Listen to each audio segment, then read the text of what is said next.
give a warm welcome to the hosts of Alternate Ending. Welcome to Alternate Ending. We're covering good movies, one bad movie at a time. I'm film school dropout Rob Jarsinski. Across from me is our casual moviegoer, Carrie Jarsinski. And joining us via Zoom, our very own critic in residence, Tim Brayton.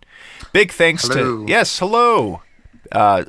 We decided to continue the Zoom. Yeah, the Zoom is... Despite Carrie's appearance. Is coming along. So you decided no hat.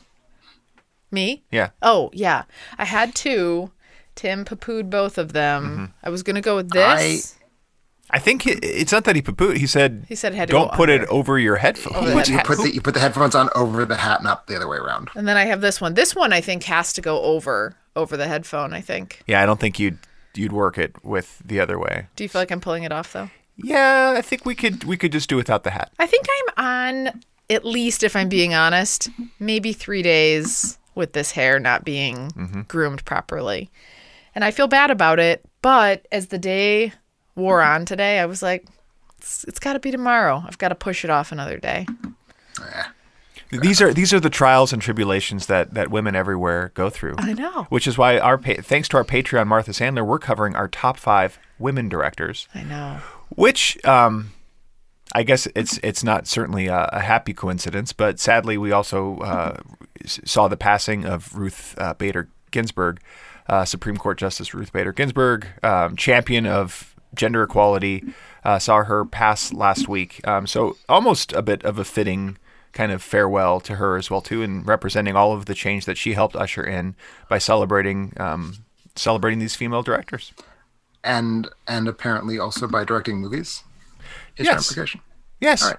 I did not know this about Ruth Bader Ginsburg. No, I'm just well, she had a nice documentary. She had RGB. 2, and she had On the Basis of Sex, which was On the also... She Basis had a biopic feature. and a documentary, yes. She did, which Tim gave 5 stars. I think Both of which were directed by women, no less. So I think Did you say they were or weren't?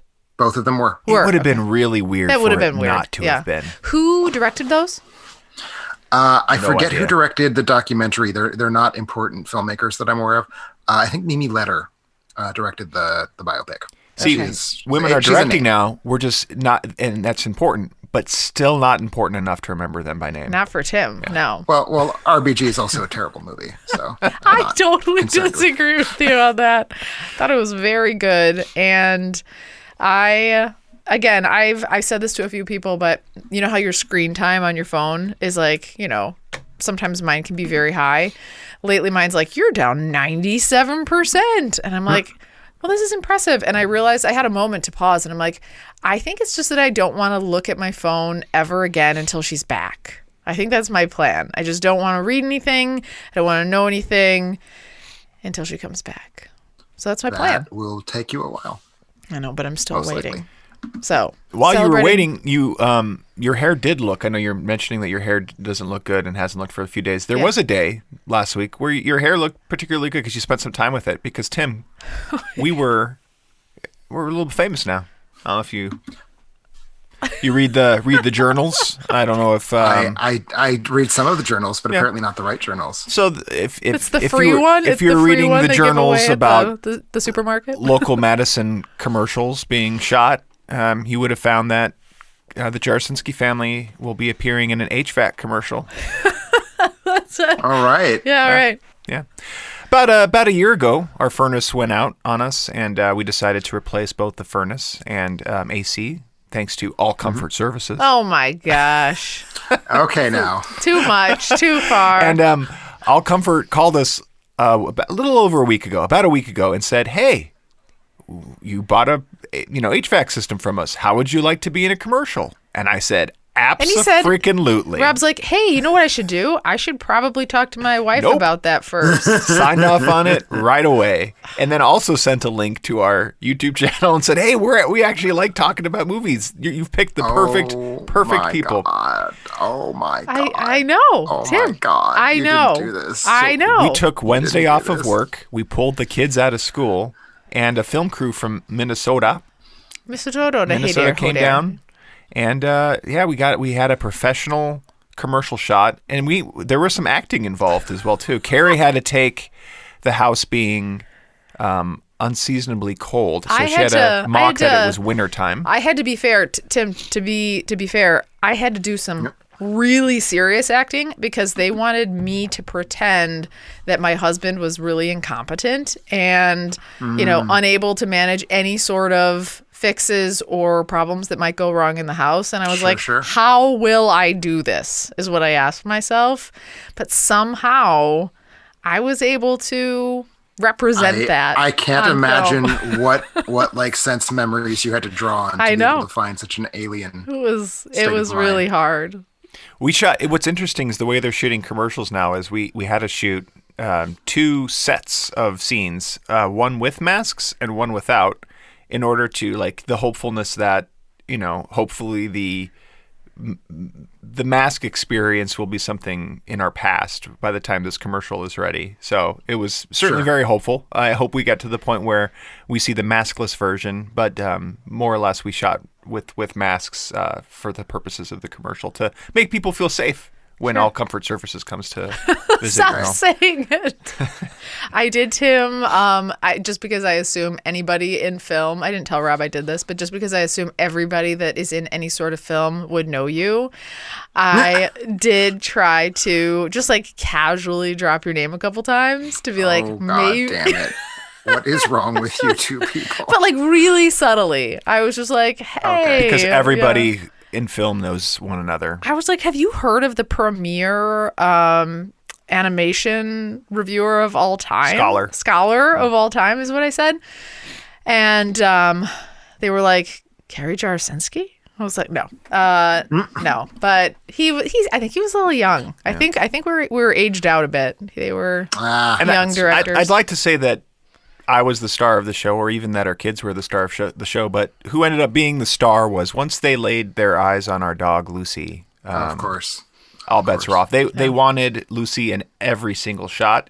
They even didn't want Carrie at the table talking to the fake service technician negotiating the price and things. They just wanted like Lucy as the dog as the focal point because they thought it'd be funny. Like Lucy was negotiating over prices? Yes. They're like, could you we're going to blur you out anyway, so just hold the dog still and you'll be in rack focus or whatever. We would have finished at least 2 hours earlier had we not tried to wrangle Lucy through this process, but they kept insisting that we try to do it. I also pulled off some method acting, which you will see. I added some sweat stains and to my shirt so that it would appear as though it was extremely hot because the AC had gone out and I did not know how to work the thermostat. Well, point of order there. That was method acting if and only if you deliberately got yourself hot so that you had access to the feeling of being hot. If you just like dribbled water on your shirt, that is the opposite of method acting. Okay, then I did not method act. As will be seen. They did call me One Take Rob. I do want to throw that out there. I bet they did. Okay. I'll just leave that joke on the table there. But even with all of our commercial doing, I will absolutely share a link with everybody to our embarrassment. I know you will. Yes. I am 100% sure you will. But we also managed to squeeze in some movies, so I thought we could jump into our worth mentioning segment. What is the worth mentioning segment of the movies since the last episode? Which are the ones we want to talk about most? They could be terrible, they could be great. We share them either way. Care, what have you seen since the last episode? So many movies. So I can't remember. I'm sure you've seen a lot. I have. Mm-hmm. I can't remember any of them at this moment because Tim, Rob, and I had a bit of a marital scuffle. What's a kerfuffle? Would that be the right word? That's also a. Did we have a kerfuffle? Well, was it a kerfuffle? Tell me more about a kerfuffle. Well, I mean, you tell me. Was it humorous and lightweight, and by the end, neither one of you had any ill will? Was it sort of serious and rough, but by the end of it, you were both willing to put it behind you? Is it still lingering on your mind so much that you feel the need to bring it up before your audience of hundreds of podcast listeners? Like, where would you rank it? I would say it's that third. I would say it's probably I would a little bigger than a kerfuffle. I think it feels like more than a kerfuffle. Could have been a squabble. I think squabble probably had reached tiff. I think it was squabble with just a hint of asshole. I would call it that. No. I don't like when you refer to yourself as that. No, I'm just kidding. I mean, I'm not. But so Rob and I did have a miscommunication via text where before we were going to record today, Rob's like, somebody should see the new movie Cuties that's out. It's a documentary, yeah? Documentary? It is not a documentary. It's not a documentary Not a at all. documentary. No, it's It Sorry. is a narrative. Had I it's a seen it, narrative It is film. not I a would have been able documentary. to. I would have been able to tell you that. So I told Rob, I was like, I'll take one for the team, even though I don't know anything about this movie, and I don't really want to see this movie right now. I just wanted to get some other things done. And so he was out running errands, and I was like, I'm going to just be this great wife / podcaster that just sneaks in this little movie, gets it done for the team, then I can come and tell you about it. Rob comes home, I'm like 50 minutes in, and he's like, face is just like shock and horror. And he's like, what are you watching? I'm like, I'm watching the Cuties movie because I'm trying to like, take one for the team here, you know? And Rob's like, without me? And I was like, sorry? And I was like, I can pause it or rewind it. Nope, can't do You're that. halfway You went in. into a pout. I was very upset. It was like visibly You've mad. done this only like one other time, and it was with the Macon Blair film. Where you just I don't feel at home in this I world don't anymore. feel at home in this world anymore. You actually brought it much like this. You brought it to the show without me knowing you had even seen it. Live independent lives. Like we don't have to watch every single movie What together. was worse is You don't own Carrie, Rob. That's true. Carrie is your own person. Exactly. as well, yeah. Women equality and all that. What made it worse was I went to go pout and watch football in the other room, and then Carrie comes to make amends, and she comes eating dinner. She also had served herself a So meal. Tim is not going to side with you on this. So Tim, I come in. My dad made me some like white bean cornbread thing from my childhood. I was hungry. It was like 4. I had like a weirdly late breakfast. The timing was off, and I was like, oh, I'll just have a little bit of a bite of something. And I came in, and I was like, are you also eating without me? And I was So like, it sounds to me like she's not eating dinner, Rob. It sounds to me like she's eating lunch. I was eating lunch. Did you have dinner afterwards? I did. What'd you have after? I had another helping of beans and cornbread. Oh man, I'm not sleeping with you I tonight. know. So, Tim, needless to say, I did catch Cuties. Rob has not yet seen it, but that's what I'm going to bring to the table. Okay. Okay. What about you, Tim? What have you been watching? Well, I was just scrubbing through what I've seen. I've seen about 12 movies since our last episode. Whoa, Looks you're like. back. I'm back. A lot of Bergman in there, trying to get caught up and stay caught up. A few things in there that are cool and worth seeing. First Cow, which I'm not going to talk about, the new Kelly Reichardt film I finally caught up with, really terrific. I did see Greyhound, which I think we sort of briefly touched on in a worth mentioning a couple weeks back.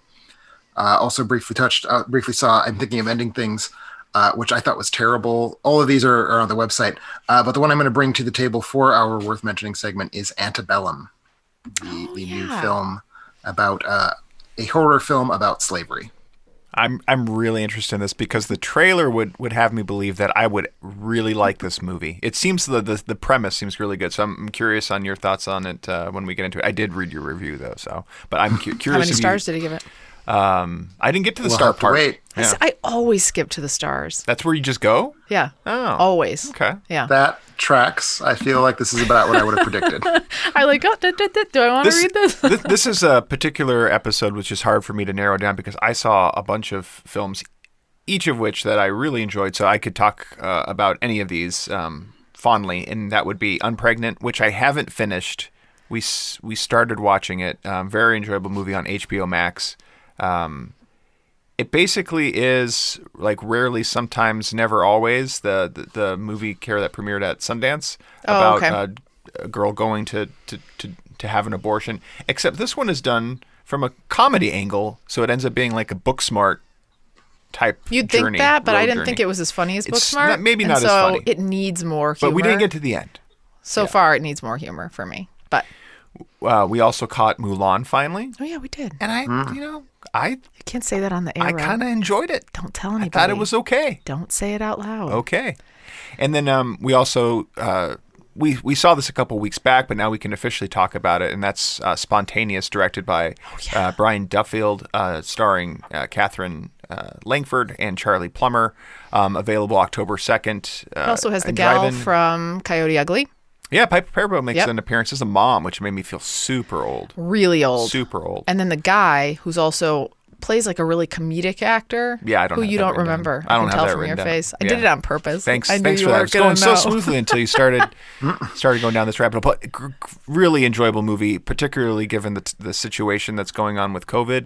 It was not made in a COVID era, but it was made 2 years ago and then just got certainly released feels this year. as though it is because it touches on a lot of concepts and existential crises that go through. Carrie and I both enjoyed this, and be sure to check out our interview with writer-director Brian Duffield, also directed or wrote Underwater.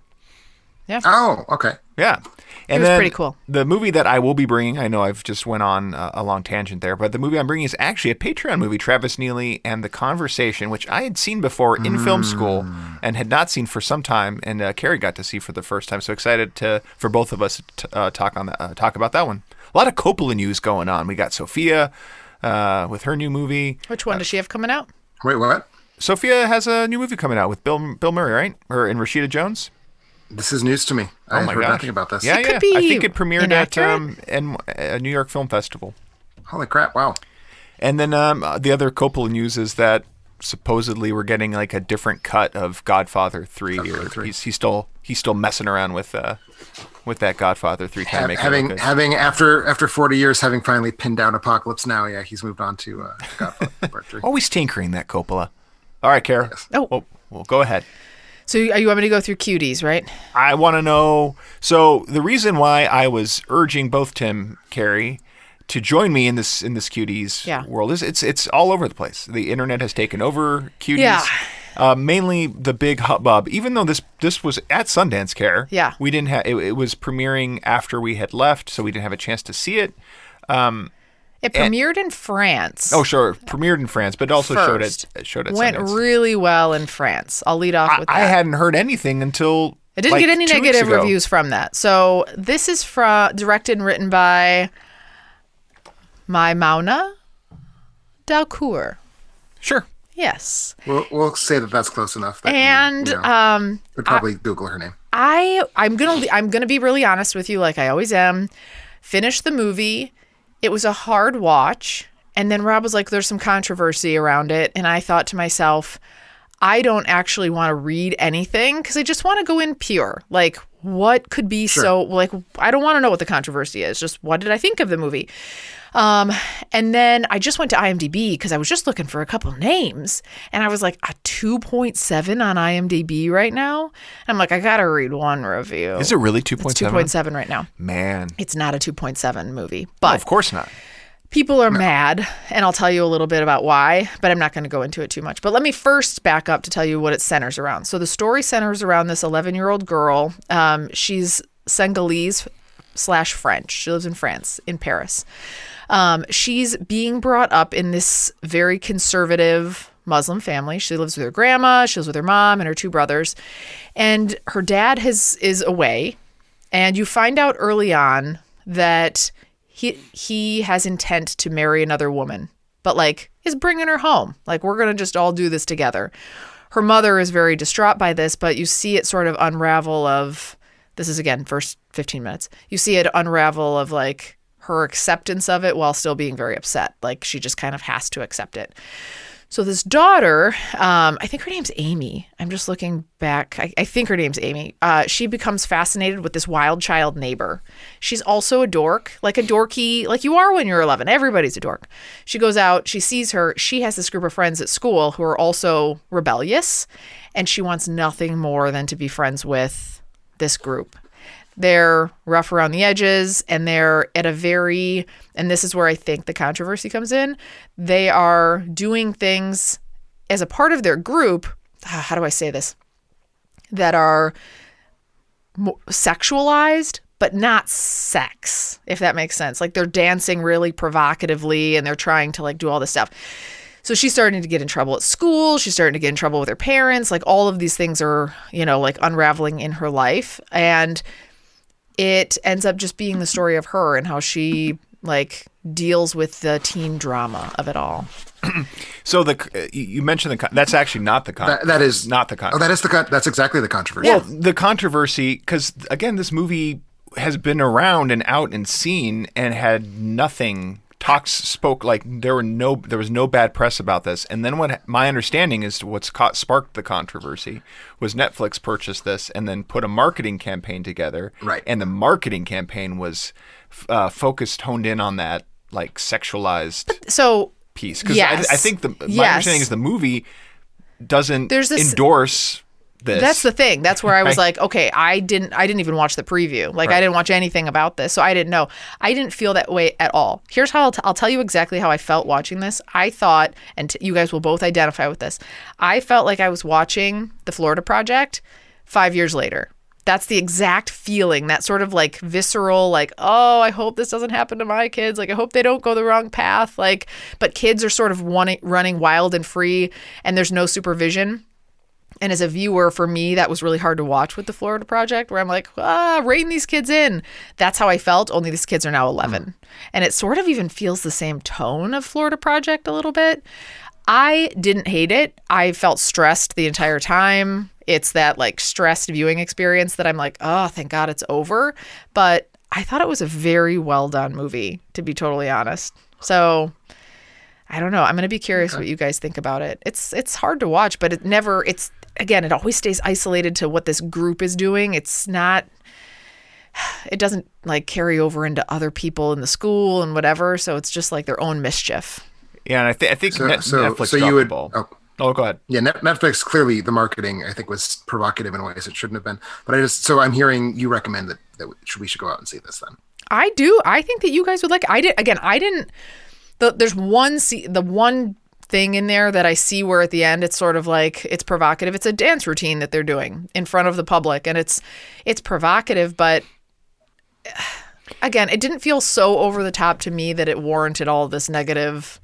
Because people confuse, and I blame Netflix for the marketing certainly, but I think people just latch on to things, and the cancel culture that we're currently it's like a in. bully. Because a bunch of people canceled their Netflix subscriptions, and again, Netflix probably is not in the right here with the way they're marketing it, but I think it's not the director's fault. It's not the movie's Right. fault, and I think people conflate depiction versus endorsement. Like, just because I'm showing something on screen. And this writer-director and is the a way that I'm woman. showing She's not going to go out and make a movie objectifying 11-year-olds. Right. This is a in woman fact, in my film. understanding is the movie is it's like it's showing how toxic social media is and like all the stuff. And yeah, I think that you guys will actually like it, because Tim, you liked The Florida Project good enough. No, didn't you? I did not. I thought you were medium on it.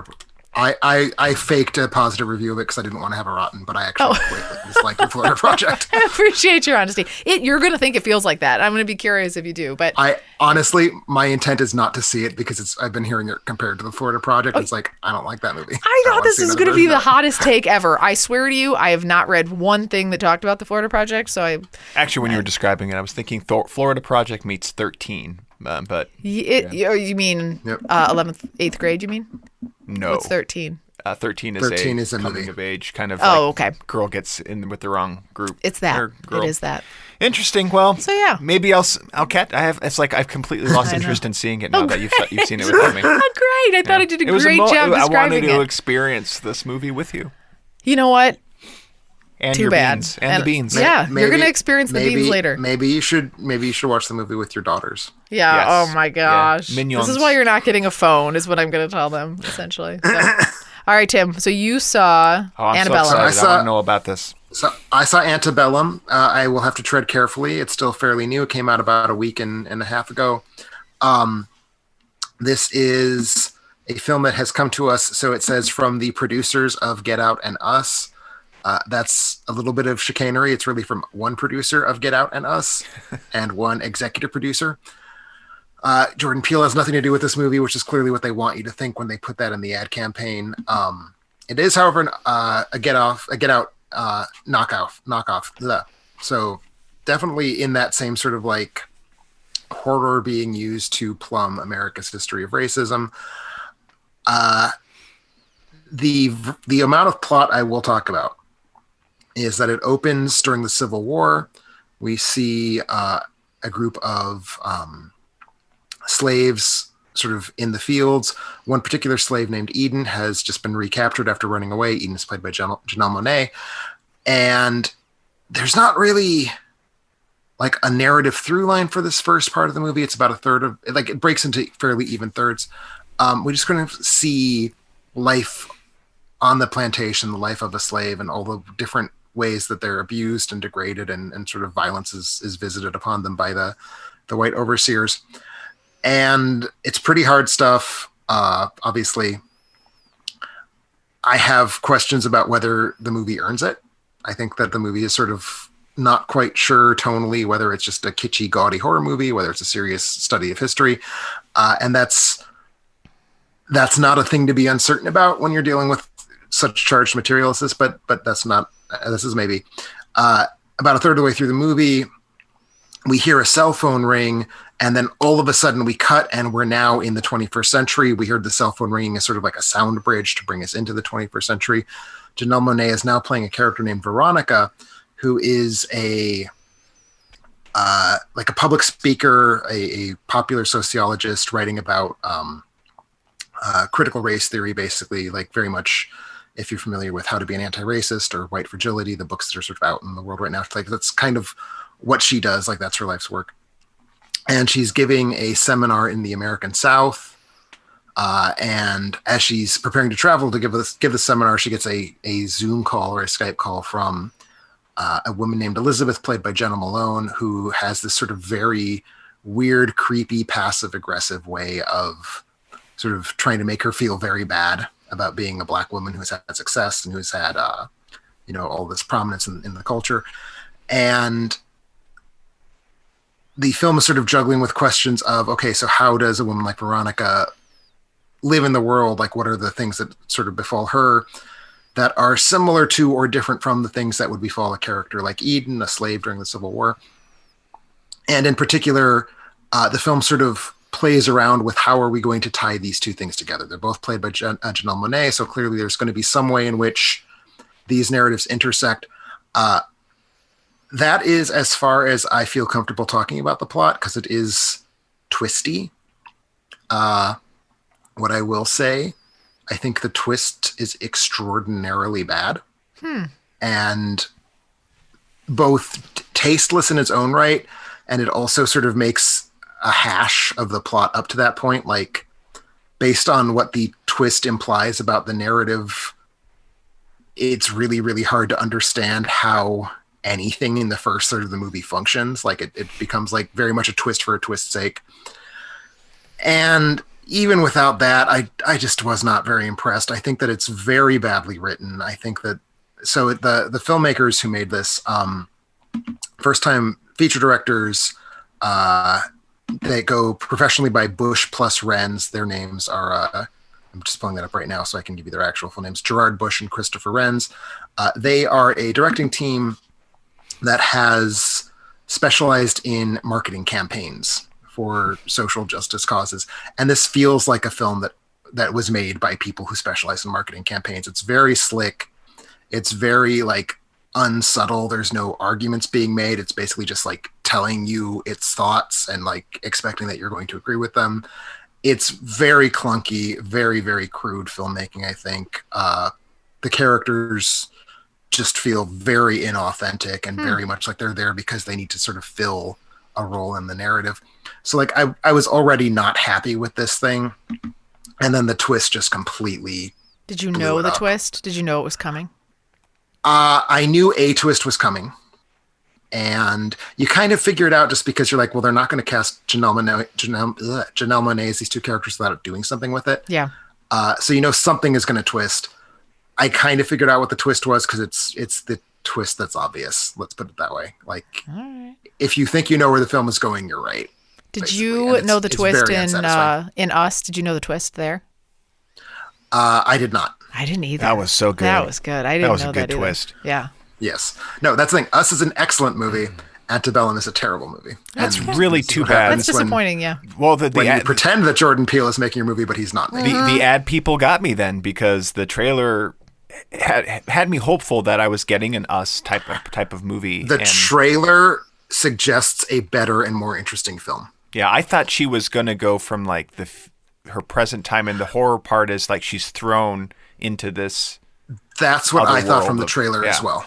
And it's like, I'm a modern day woman, like thrown back in time, and like, how am I going to deal with like not being taken, like, the injustice. The trailer to me said that it was going to be this kind of like psychological like slipstreaming where she was going to go back and forth mentally between the 18th century and the 19th century and the 21st century. Yep. That is definitely not what the movie is. That's too bad. Are you still going to see it, Rob?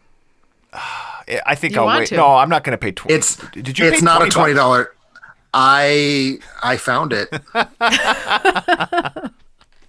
Nice. I paid what it cost me to see the movie. Nice. That way. Yeah, I'm not paying $20 for this. I'll wait. No, for it it's to come not out on it's streaming. not a $20 movie. Like maybe a $4.99 movie, maybe a free movie, but definitely not a $20 movie. All No right. question. I'll tell you what's a $20 movie. I'd pay $20 to see it. Let's have a conversation right now. about it. Yeah, let's conversate on it. That was Hey, less I'm less sure. smooth. No, very much less smooth. I saw the conversation thanks to Travis Neely, who gifted us this not, I would like to say, Oscar award or Academy Award winning film, but it did not win any Academy Awards. It came out during what was possibly the highest quality year in the Oscars ever. What won that year, 74. Tim? Godfather Part 2, also directed by Coppola. Part 2. Oh my gosh, I did not know it was the same. Oh yeah, it is the same year. Holy Oh, crap. this was better than Part 2 of The Godfather. So this is a film that when you're in film school, you learn it in like a first year because it's the best sound. It's quintessential sound design. There are two movies you see. You will either see this or you will see Blowout. Like you will see one of those movies in film school. And the reason why is because the sound design is incredible. I didn't really notice it. I mean, everything about this movie, the movie is about. The story is about sound. Yeah. I get that. It's a person who's played by Gene Hackman, who's he's a gun for hire, so to speak. He's a surveillance expert hired by third parties, and he's the best in the business. Yeah. And he's just so neurotic about every little thing. He's a perfectionist, and this particular job that he's on, which kind of opens with this beautiful shot too, by the way, of like overhead from the square. The drone that shot? they're in. Yeah, I'm sure they used a drone. What year is this from, by the way? 1974. 1974. Okay. Yeah. And they're following a couple, and then the job turns out to be maybe something that he didn't want to get involved with, or he feels guilty, like perhaps past Let's not jobs go there yet. Let's not go there yet. have weighed on him. So anyway, it's him trying to piece together what these two people are saying, and like as an audience member, you're thrown into this sound, like you're almost closing your eyes and like picturing, trying to listen in intently, much like he is, and then it cuts to scenes of him reflecting back to what it looked like when the two of them were speaking, and then the different angles, and he's got like little gadgets and stuff. Now you can open up a plugin on your GarageBand and do similar things, but he's trying to like perfect the sound. This is 74. We Yeah. couldn't do that yet. And it's just you didn't pick up on the sound design of the film? I noticed he was definitely playing with some sound. Okay. I was going to say, did you notice that the narrative hinges on him attempting to manipulate sound so he can hear what is being said? That part I definitely honed in on. And then I liked his little It saxophone would be a problem playing. if you did not. I got that. I liked his saxophone music he was playing. It's good saxophone. When Rob said it was about sound, then I just started thinking about the mixing. I was trying to think of the sound mixing as it was going, and I was like, well, sometimes I have a hard time hearing what's going on, and I was like, maybe that's bad mixing. Yeah, he's an obsessive person, and he wants to crack this mystery. But then I think again he has a weight of guilt. Yeah. He's worried about what this information that he has, what it'll lead to for the people he has it, the conversation that he has of them, what it'll lead to. Yeah. And what has some interesting cameos. One of which is Harrison Ford, which is early on just a young, handsome. Actually, it would be hard pressed to call this a cameo and more of just a That's before true. he was famous bit part. Yeah. Was this this isn't his first movie, is it? No, I don't know what his first movie was. The one where he fell on the radar of like the Lucas, Spielberg, Coppola group was he has a small role in American Graffiti. Oh, okay. And pretty much all the other roles are because of that one. Yeah, that was a surprise to me, so thank you, Travis, for that. I'll always take a young Harrison Ford at any time in the 70s. But he sort of plays another third party. Gene Hackman's character is employed by the CIA in this case, I believe. He's doing something off the books, you find out. And Harrison Ford is the kind of the bag man for the CIA director. Kind of a middle person to handle the exchange, but Hackman had the deal arranged with the director, so he doesn't trust Harrison Ford's character to give him the tapes. And then once he kind of has a feeling as to what the tapes are going to be used for, he doesn't want to give them at all, and he wants to like solve and try to figure out and potentially protect the these two individuals. He comes to believe that there is a conspiracy that will endanger the people he was surveying. So that's where this got interesting. So I'm going to, my review of this, first, maybe 4/8 of this, a little bit of a snoozer for me. I was just kind of like, I mean, I just wasn't that into it. So 1/2 is what I'm hearing. Just about. I was a little like, okay, I don't know. I mean, it was fine, but I'm not like into, as we know, I'm not into like police dramas and espionage and all of that kind of stuff. Like, I was like, oh, it's fine. I like Gene Hackman. It's fine. But then it started to get good. Like halfway through, I feel like what you were just talking about of the like, oh, when his guilt starts to weigh on him and you start to realize that he's like realizing as he's starting to piece it together, he's starting to realize and starts to have these nightmares about like what the outcome of his findings could be. And then that's where I really started to get into it. I don't know. Yeah, he's not a well person. Like it also, much like, Zodiac would later do, the directed by Fincher, about obsession, like how it can really eat away at you. And, he's not in a good mental health state. His coworkers are leaving. His love life is falling apart. Yeah. What's up with his love life? Yeah. Is the lady that he hooks up with, is that a for hire situation? I don't know. That is my belief. Oh, really? Is it? Yeah. Oh, I think so, isn't it? Okay. I couldn't grasp it either, actually. I mean, you guys have seen the movie more recently than I have, but my impression was that she was... Oh, maybe all the women there were for hire. I think so. Which then it was weird because it was like, I'm going to be honest too. That situation, the for hire situation, when that unraveled with him, I was like, yuck. I don't know. It felt weird. She was like slowly undressing, but it was like awkwardly, like, it wasn't sexy at all. That's because he was like passed out. It's not meant to be sexy. No, I don't know. That was a little bit. It's meant to be gross and off-putting. It was gross and all. It's certainly one of my favorite. Good, then it did what it was trying to do. Certainly one of my favorite Is the movies. twist at the end of this movie, is that like a classic twist? Like, is that when you guys studied this in film school, was that like, did you see that coming? I had forgotten the twist. I don't think you can possibly see that twist coming the first time you see the movie because they slightly cheat. Just slightly. Are we allowed to talk about how they slightly cheat? It's from the 70s. I don't think we are. Oh, okay. Yeah, but it's not spoiler alert. All right. We can talk about it off the air maybe, but they in a film about sound, they do slightly alter the sound recording to sell the twist. Okay. Let's put it that way. Yeah, so for me, again, by the end of this movie, I was all in. I really liked it, and it's one too that I think I would recommend that other people see. Absolutely. This is my favorite Coppola film, one of my favorite films of the 70s, my favorite Hackman performance. Like, I could go down a list of things that I esteem from this movie. I think this is great. I think it's a terrific just mystery that's using kind of cinema as the mechanism by which the mystery gets expressed. I think this is just a masterpiece. It's meant to be plotting and slow, but even though it's under 2 hours, it still feels speedy to me. I know you said it felt like it dragged, but I don't know. I felt like it's for Coppola. It's a quick film. Mm-hmm. I agree. Yeah, I agree. So thanks, Travis, for the recommendation. And I'll pass it along to everybody I know. Remember, you can find more details about all the movies we've watched at our website, alternateending.com. That's alternateending.com. Before we head to our break, you might be wondering about ways to support the show. Get early access and exclusive content, make us watch a movie, pick your own episode topic, and more from our Patreon site. Just like Travis nearly just did there, and Martha Case Handler. No new Patreons this week, but do want to remind folks that we have, based on popular demand, we have extended out. Carrie and I have added a couple additional worth mentionings to us. Tim has opened up an entire worth mentioning segment, and we're doing a whole bunch of other things there on Patreon, behind the scenes and things like that. So be sure to check it out. We also launched a survey. We're closing in on getting podcasts sponsorships. So just need your help. I'll be putting a survey in the show notes below as well as on the website. Be sure to take some time to fill that out. It takes about a minute to do, and we're also holding a contest for a free Amazon movie giveaway. So if you fill out the survey, shoot us an email at contact@alternateending.com, and we'll enter you in the contest. It'll be announced who the winner is on our October episode. Can I tell you what I'm worried about? What's that? With the survey? What's that? So supposedly the survey and the information that is garnered will influence then what the sponsorships would be that would be on the show. So what happens if what if we get a really weird ad?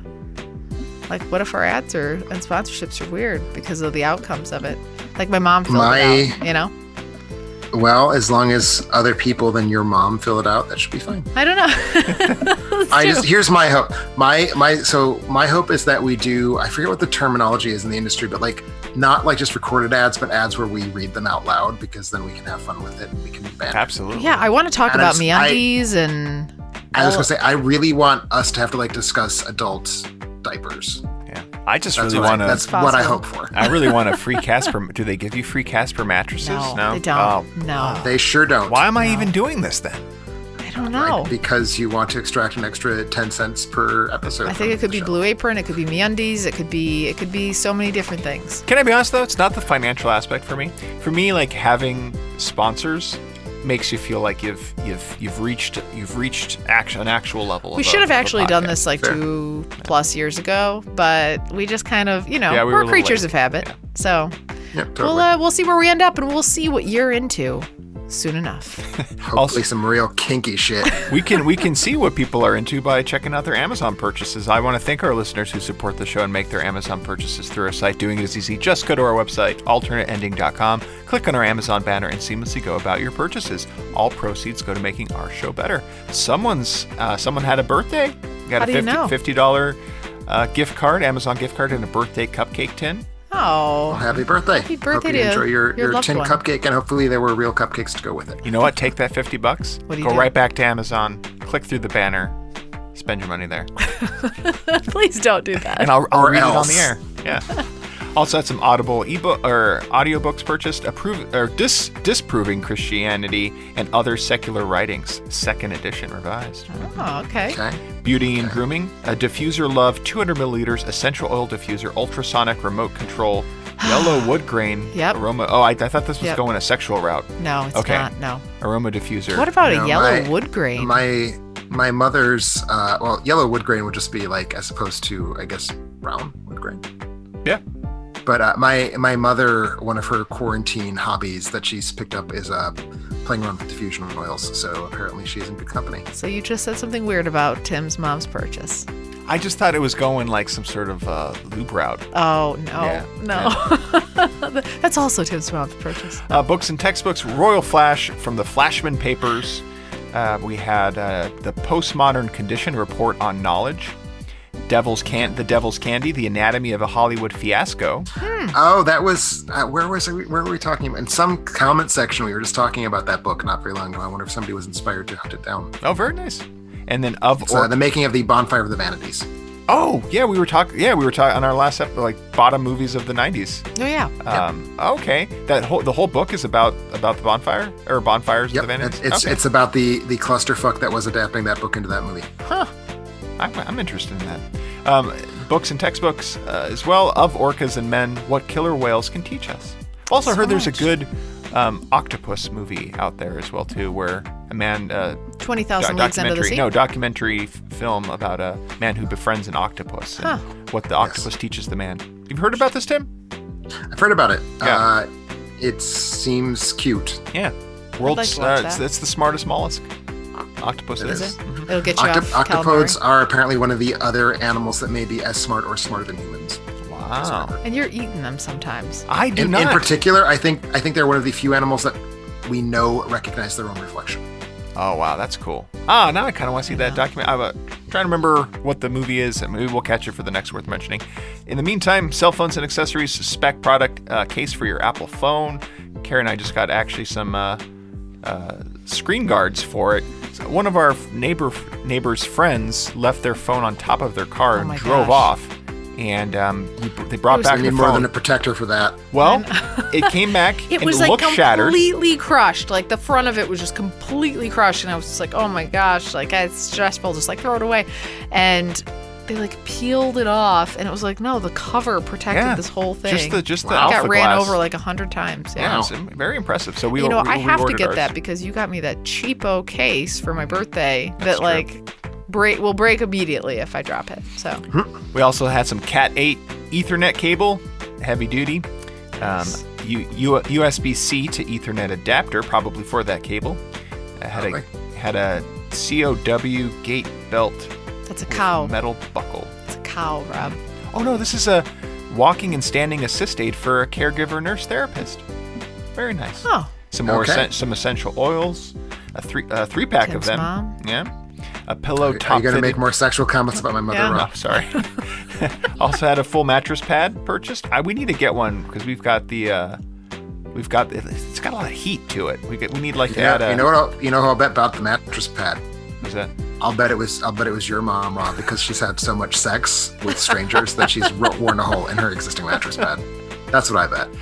Oh my goodness. I That's don't know so where true. to go from there. It's really true. We had a tape measure for body measuring. 60 inches. I'm gonna need more than that. We had a room Yeah. Never mind. room Tim's like, I don't darkening, even have anything. textured Took too long. blackout curtains. We had a robot vacuum cleaner with max power suction. Alexa, suck me. Too much. It's- Too much. it's See, Alexa you're connectivity. grossing out Tim and I. That's Kindle a problem. books, early Christianity, monostic. We should not be talking about Christianity It's a right bad now. We do bad not want. segue. God will be mad at us Yeah, if we he go will. straight from there. And the Babylonian Talmud, Veritas, a Harvard I've read the professor, Babylonian. a con man, and it's not the same Babylonian, or is it the same Babylonian? I don't know. And the Gospel of Jesus' Wife.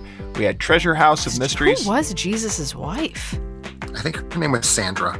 You're joking. Sandra Christ. He wasn't married. He wasn't married, was he? You gotta read the book. read Clearly, the someone has not read several. Like there are several very intellectually dubious books, such as The Da Vinci Code, suggesting that he was. That he was married. How is that so woman? Jesus didn't have any How kids. is Amelie a descendant of Jesus? Exactly. You know? Amelie? Yeah, Amelie is I can't think of the character's name. Amelie is Jesus's granny great's granddaughter, according to the Da Vinci Code. Oh, I see. Oh, yeah, that's Also right. had hymns of repentance purchased, Christian martyrs under Islam, Jews and Syriac Christians, intersections across the first millennia, and then some pet foods. Oh, Greenies, blueberry natural dental dog treats. Those good? Yeah, Lucy's breath doesn't smell quite yet. She's still a pup. It'll but, get there. It'll get there, and we'll need some Greenies. And then video on demand, our only movie of the episode, The Colossus of New York, which I have not seen. Can I tell you something funny I've heard of it. about breath? Yeah. So the other day, I was walking around and I was just like, God, this smell keeps following me. I was like, what is this smell? It keeps following me. And I realized I was wearing a mask. Yeah. I was like, I can't seem to escape this smell. Yeah. I was like, gosh, it's kind of like a mix of coffee. And I was like, ah. And then I was like, oh. Your love of onions and beans will be the death of me for sure. Yeah. Yep. I never noticed it myself. Is it bad usually? No comment. When we get back, our top 5 women directors. And welcome back to Alternating. We're talking about our top 5 women directors. Kara, as a woman, I Yeah. feel like you should have some good insights into this. I should. Yeah. So I what know makes a a good, lot what makes a about woman, women. top 5 woman director for you? You know what, Rob? I think in order to be a top 5 woman director, you had to be a woman that directed the movie. Or I will say somebody that identifies as a lady when you directed it. When you directed it. Yep. Because that was a bit of a That's controversial, bold. that I was know a bit that's of a bold. controversial thing on our site. I think that's bold, but I think that's the case. I went back and forth actually on this several times myself, but I think for the purposes of the way that Tim framed it, of sort of like a woman having to traverse the making of a movie, to me, even if you felt internally like you were a woman before, when you made the movie, if you weren't, then... So when we do top 5 gay directors, it's what I'm only hearing- after they've come out. Oh, that's different, Rob. What I'm hearing That's is different. that the Wachowski sisters are men. You're dead naming. No. Wachowski I'm sisters. saying they were men when they made The Matrix. Well, I think they might have thoughts about that. Well, so no. Oh, great. Oh, great. She walked right into it. I don't- This is fantastic. So what I So- mean is, this is the worst. So, do you think that trans people should be put in camps Oh, or just on a registry? I just want to make sure I know where you stand on this. So issue. that's what I'm saying. So what I'm saying is, if the way that you framed it was when they directed the movie, what types of, they had to navigate this as a woman. So again, I mean, I'm open to anything here. That would have been a rhetorical flourish of mine and not something I necessarily cared about. For me, it's a simple matter. The Wachowskis are not in my top 5. And well, that helped. That was easy for you. That was easy for me too. Very easily done. But I think again, so I'm gonna just be honest with you right now. There was some comments going, like the comments that were going, and they were like, oh, I was wondering if you were going to include them or however it was framed, and I was like, I wonder who they're talking about. So I was trying to go back, and I was like, is Ida Lupino a woman? A man? I was like looking at Ida Lupino, and then I was like looking at, and I was like, oh, let's see, who are these other people? Ida Lupino's all woman, baby. And then I was like, why does somebody have the Wachowskis on here? I was like, aren't those men? I did not realize. I really did not genuinely realize that the Wachowskis had transitioned. Genuinely, I did not know that was, and that's been a long time ago. So it was I think it was around the time 2008. I think Speed Racer, one of them had, and then the other one was later, like 2008. It's like around Sense8, like Sense8 season 2. Yes. I think. So I did not realize that. But that said, the conversation was going back and forth. I feel like, how would we have known when the Matrix was made, how they were feeling inside? And the answer, of course, is that we wouldn't. And so if you liked the Matrix, would you have counted it? if I had decided that the Wachowskis made my top 5, I mean, this is all very hard for me to say because like it's not even, the Matrix isn't even my favorite one of their films. Right. My favorite of their films came out after they both publicly started presenting as female. So to me, it's a non-question really, but I would say I consider at this point The Matrix to be a film directed by women. Yes. Oh, well, great. I struggled too, but I ended up in the same place, and I used the coming out one as my thing. Like if you don't know someone is a gay director and they come out publicly, it's not like you. You're right. You then go back. You're right. Well, yeah. Maybe I'm wrong. I know it's a little. It's different, but I think gay is different because we know that people. So like George Cukor, when he made movies in the 30s, was gay, but he couldn't say that he was gay because then he would have stopped making movies, right? Like. Other than the Wachowskis, I can't think of any like super prominent mainstream filmmakers who are trans. I looked it up. It really does hinge on like what is the Wachowski question. I didn't recognize any of the others that were out there either, but a lot of documentary filmmakers. Yeah. Not anyone else who's been given the keys to a major studio film. Yeah. So that's my criteria. Okay. Thanks. Now I'm sweating. No, balls. I think it's important to have the conversation because I don't know where you draw the line. Yeah. So yeah. Well, we'll find out. Well, I'll go from there. Where's my list? Oh, what about Tim? Oh, Tim, did you have criteria? different? Or This is is it the pretty? same. Well, His is the same criteria. Well, I mean, it was tough for me because broads can't make movies, not good ones. I had to wrap my mind around that first. I actually have 5 men on my list, just because. I mean, but like men who seem a little like swishy. If you know what I mean. Oh yeah. No, I think that qualifies. I forgot to mention that as well. Yeah. Well, so. What else I know have? it should be obvious, but I also picked women. I had to have seen at least. You had to have seen their movie. I have to seen like more than one of their movies, and I feel fair. like they would have had to have made at least 3. I don't feel like I can say like, oh, you're the best woman director having only made 2 movies. Like I feel like I need at least 3. And then I need to have at least seen 2 of them to make some sort of judgment call. Broader assessment. Which then it really narrowed down my list. I think I agree with that in principle. My 5th place choice rather is going to sort of be the limit case on that, but she would meet your criterion. Okay. The other thing I guess this isn't really a criteria, but I would just sort of say as a blanket statement too, is like, I had to have really liked the movie. So like there's certain directors that are out there that I'm like, I know you're a great director, but I had to have really enjoyed the movie. So like I also it hinged on how much I liked the movie that you directed, because there's some that I'm like, oh yes, this is obviously a classic, everybody loves this, but like maybe it didn't resonate with me. So I really tried to hold true to women directors that made something that I really loved. Like I really loved the movie. This is your pre-apology for not having Varda on your list is what I'm hearing. Tim, I don't want to spoil anything. To You be never honest, know. like I think I ended up with 5 because of that limiting factor of the criteria of having to have made 3, and then me having seen 2 of them. There were I think I only have 5 that actually sadly meet that criteria. So a lot of them had like only 5 or 6 movies that they had done. So short lists for me. So I couldn't. So should I go to my number 5? Yeah. I couldn't actually pick my number 5, so I need just a teeny bit of help. Do I go with? There's one little tiny nuance here. Do I go with the director who directed a movie that shaped my life, or do I go with the director who was a direct portrayal of what my life would have been like if I was a lesbian? What do I go with? I would say of these 2 directors, which one has the bigger jugs? I'm a butt one. I really go for the butt, so it's hard. I don't remember. Okay, so which one of them has more junk in her trunk? I think Marielle Heller does.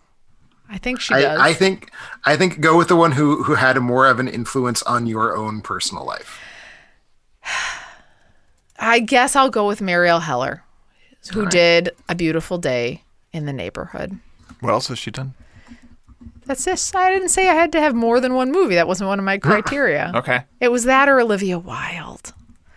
And I was struggling. No, Olivia Wilde, who's only made one movie. Gosh, you're making very broad statements. Wait, what do you mean? Well, Olivia Wilde possibly, and then Marielle Heller, like one movie. Not one movie. I mean, I don't know. I'm just saying. I picked. 5. Here's how I searched this, Rob. I was very strategic.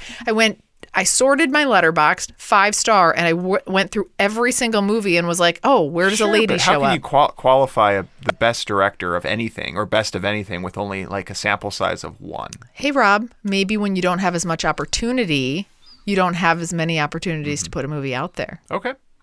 Yeah. And for the record, I was saving Marielle that Heller, for later, and I used has it actually early. done several films. Her big one immediately prior to Beautiful Day in the Neighborhood was Can You Ever Forgive Me? So yes. She's not a one-hit wonder. No, she's definitely not. And actually, she had something before that too, and now I'm blanking on it. She did, but I'm drawing a blank on it as well. I haven't seen her earlier film. But I know Can You Ever Forgive Me for me was one that was sort of, it was sort of middle of the road. I liked it. But she also did, I just have to look it up to like justify myself. Oh, obviously she did The Diary of a Teenage Girl. Oh, right. Which was so good. You haven't seen it. I know, but I imagine it to be very good. And so that's why I've chosen Marielle Heller as my number 5. Don't care for the movie too much, or the doc. It's A Beautiful Day in the Neighborhood. Beautiful Day in the Neighborhood. It's okay. The one with Tom Hanks, not It's the doc. okay. Yeah. It's fine. It's really great. It's good. See, yeah, Tim and an I excellent both jointly liked it. I thought you were talking about the documentary for a bit. No. Documentary's boring. But it was also by a woman as well. I thought Was it? about it. It was. I thought about it. Interesting. Yeah. So that's my number 5 without any judgment at all. So I appreciate that. Tim, what's your number 5? So my number 5, like I said, she's kind of part of the reason she's number 5 is because it would feel disingenuous to put her higher just because of her output and the amount of that output I've seen. This is a woman who directed only 4 feature films, one of which was her student certificate film, basically, at a film school in the Soviet Union. She made 3 features after film school, died in a car crash whilst location scouting for her 4th film. Of her completed films, I've only seen 2. But both of them are world-class masterpieces of the first order. I have got to assume that if she had lived to make more films, several of them would be on my all-time list, especially because her final film before she died is literally in my top 100 films of all time. This director is Larisa Shepitko, who was born in 1938, died in 1979, leaving behind a body of work consisting basically the films that people know are Wings from 1966 and The Ascent from 1977. And Wings is an outstanding film. It's about a female fighter pilot in World War II. The Ascent, though, is such... The Ascent is a movie I think everyone should see. It is just this incredible stunning sort of spiritual masterpiece about two men in World War II, sort of out in the Belarusian countryside, just navigating this moment of crisis in humanity. And it is such a beautiful film. And as I said, I feel like the person who directed that film had more masterpieces in her for sure. And so she's getting number 5 just because, again, she had such a small body of work. She died, and we'll never know if that promise was going to be fulfilled. But I have faith it would have. Why were you giving a thumbs up like you knew what he was going to say? This is not on your list. Oh, because he had 2. She had almost. She made 3 films. She made 3 films. She made 3 films, and I've seen 2. You mean like Marielle Heller did? Marielle Heller has only made 2. No, or she's made 3. Or 3. Okay, fair enough. Okay, but no. What I wanted to know was. It doesn't look like anybody has tried to make that movie that movie that was not completed. I mean, I don't know if you've heard anything about that. Yeah. Like it's her project. No one would have been able to make it as good as she could. Yeah, fair. Well, they made the what is it? The Orson Welles film. I was thinking from an Orson Welles perspective. That's a different situation. That film had been shot. They just needed to edit it. Got it. This film, her last film wasn't even started. She was location scouting. So. All right, I'm starting strong. I'm starting in the rom-com genre. Oh. Yeah. This is an acclaimed writer. Like everyone, Carrie, of your favorite romantic comedy movies have pretty much been written by this person. Don't do this, because this probably is my number 1. And she's not too shabby at the directing. You know, it's a list of movies. I've seen every single one of them. She's directed, I count, 5 feature-length theatrically released films, each of which I've seen, and I think they're all okay.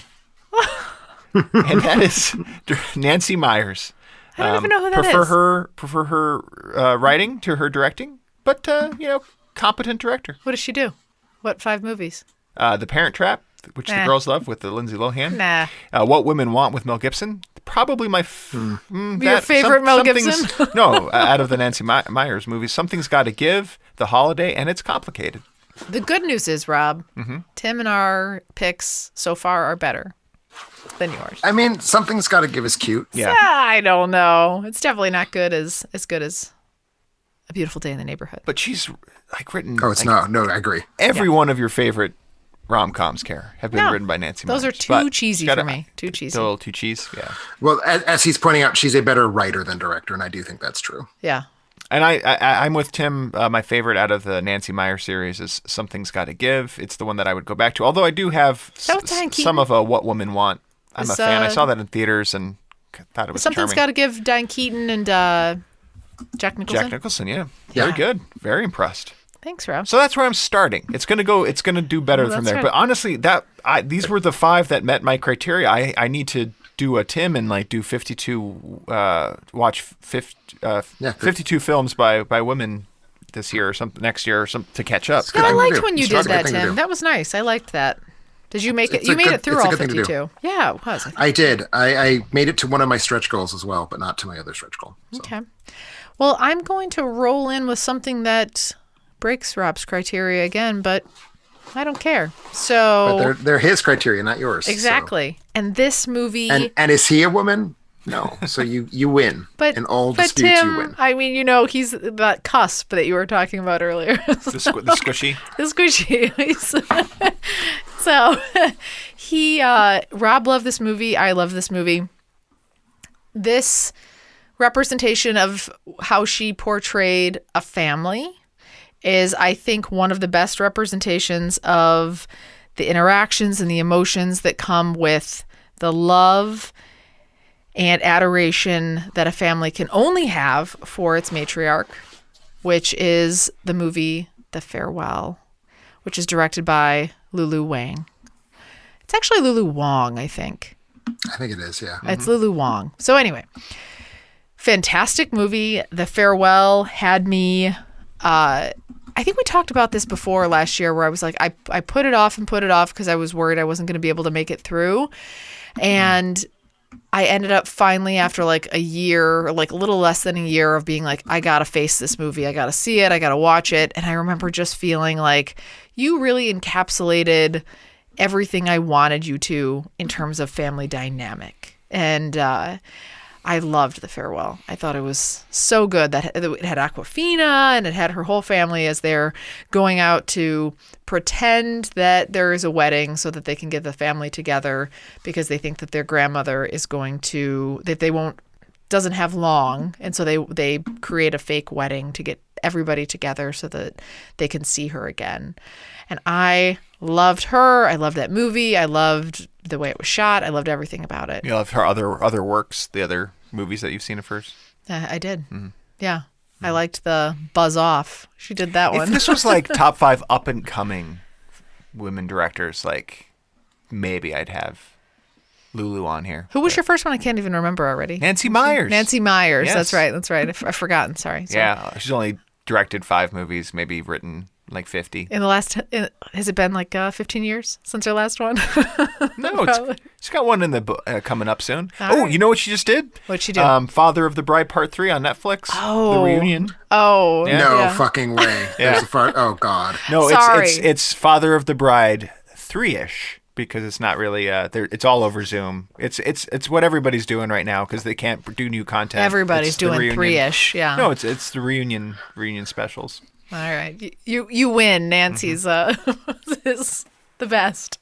So that's my number 4, Lulu Wang. Sorry. And I think I'm excited to see what other things she's going to bring to the table. And I agree with that. I would need more than one film of hers that I'd seen to feel comfortable making that claim, but certainly The Farewell is a really, really strong film.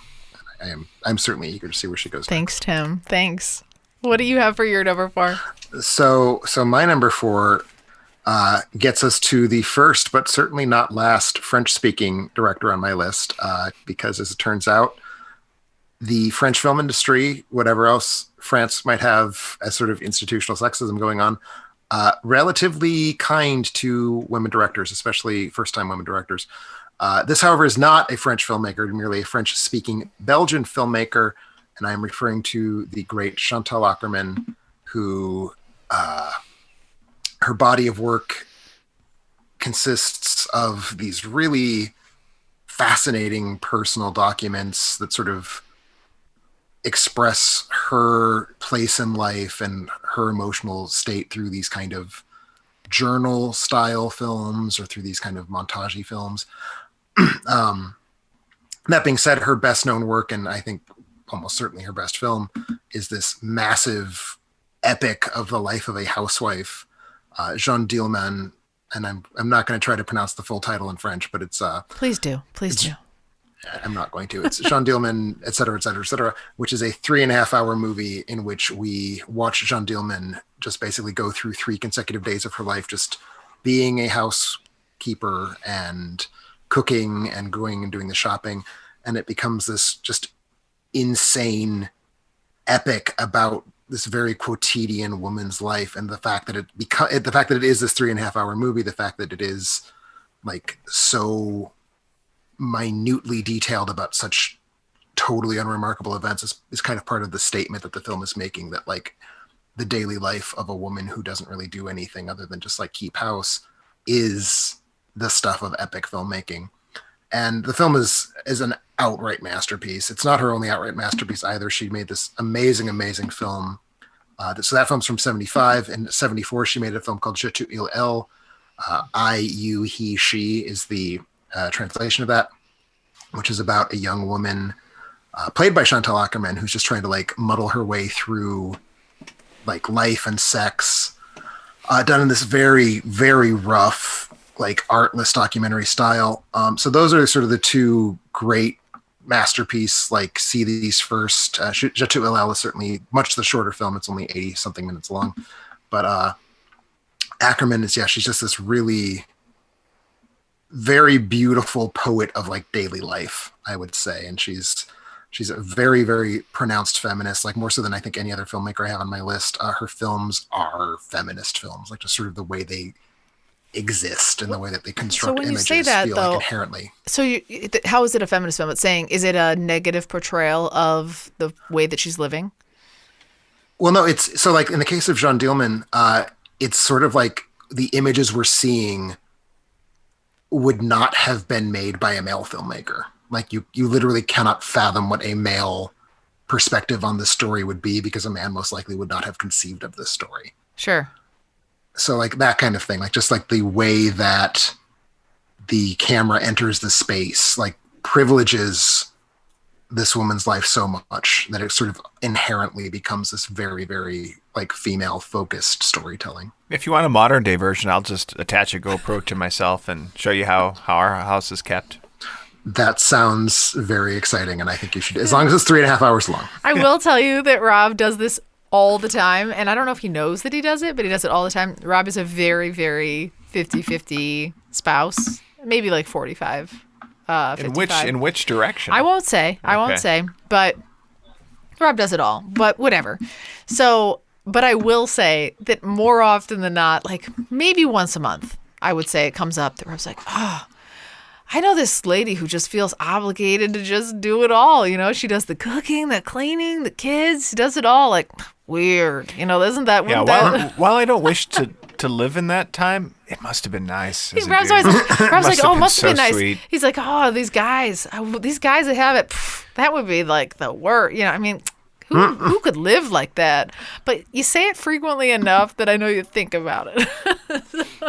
Is that fair? It's fair. I'm not the only one thinking about it. It could be the next person on my list. I'm at number 4. What do you mean? She's thinking about it as well too. That's she right. came out of the gate hot. Did she? You're talking about Lulu. I'm going to bring you someone who had a, I don't know if it's not a masterpiece out of the gate, but it's something that stood the test of time. My number 2. No, I don't think you've seen one. Oh, actually, you might. Okay, it's Amy Heckerling, who's directed 9 features, feature length that I can tell, theatrically released.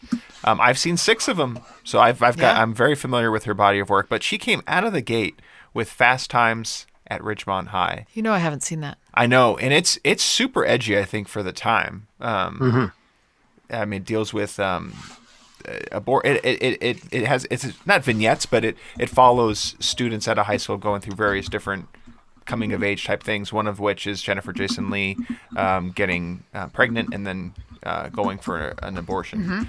So just like, but like, and done in a very cold way. I don't know. That movie sticks with me. Done? The movies that you've seen that she's done, really, that one was probably by far her most intense and edgy. And then she did National Lampoon's European Vacation, Look Who's Talking 2. Those are like, so when we were doing the worst movies of the 90s, Look Who's Talking 2. I found those to be Did she do the first one? She did both. The second and third ones got real bad ratings. There's a third? Oh, Look Who's Talking Now. Look Who's Talking Now. Yeah, that's right. But she also did, and if it was just this movie, it would be enough, and that's Clueless. Oh, Clueless is really good. I love Clueless. Is so good. Yeah. Clueless is good. You have that one. So is that your pick, Clueless? That's my pick out of this, but I feel bad not having Fast Times at Ridgemont High because that's the classier Alicia pick, but it's Silverstone. really Clueless for me. Yeah. I am 100% sure that Clueless is a classier pick than Fast Times. Oh, good. Okay, then we're on board. But no one has Amy Heckerling. I thought we would have so much overlap, and here we are. Here we're going to come with the overlap. I expected there to be overlap just on the grounds that I didn't think you two would have seen enough female directors to not have Tim, overlap. we seek them out over here. We seek them out. My number 3 is on Tim's list for sure. If Tim happens to be a film critic, this will be on his list. I do happen to be a film critic. So here it comes. It better be on there then. This lady knows how to do steam like no other. So Definitely not the person I thought you were going for. No. this I know what it is. You know you don't. But it's the only movie that Carrie's seen of it. No, you don't know who it is. So what's her name, Rob? I don't know the name, but the movie's Portrait of a Lady on Fire. It is. Her name is Céline Sciamma. And Carrie loves this movie. I love this movie. It's a great movie. Yeah. It is a good movie. And again, I think that this movie could have only been built by a woman. Like a woman who only by a lesbian, honestly. I don't think a straight woman could have made this movie. Oh, is she a lesbian? She used to date one of the 2 leads, actually. Which one? The one that I would have been into, or the other one? The subject of the painting, not the painter. Yeah, that's the one. Yeah. I feel as though this was such an intimate movie that, yeah, now that you're saying that makes complete sense, because it was like, right? I mean, no offense, but it's like, you know the right things that not everybody knows. And it's like, yeah, your husband doesn't know that. Like, I feel like she knew all the things and she put it into the movie. And I just remember thinking like, like it was just that was a good movie. So it's a really great movie. It's a masterpiece. It is. So, and it's not on your list? Well, the movie is a masterpiece. She's made 4 features. I've only seen 2 of them. I need to see the first 2 at some point soon. I'm not crazy in love with the other one I've seen, which is Girlhood. So I would not feel like I could say that as a director, I need more than just the one film. Okay. For me. I think is she younger or older? I don't know a lot about her. She's not old. I mean, I don't know if she's like my age or younger, but I would imagine she's in her early 30s. You know what you're doing, Karen? You're doing the best movies directed by a female. Yeah, that's what I'm doing. Yeah, not the best women directors. No, that's not true. Mm-hmm.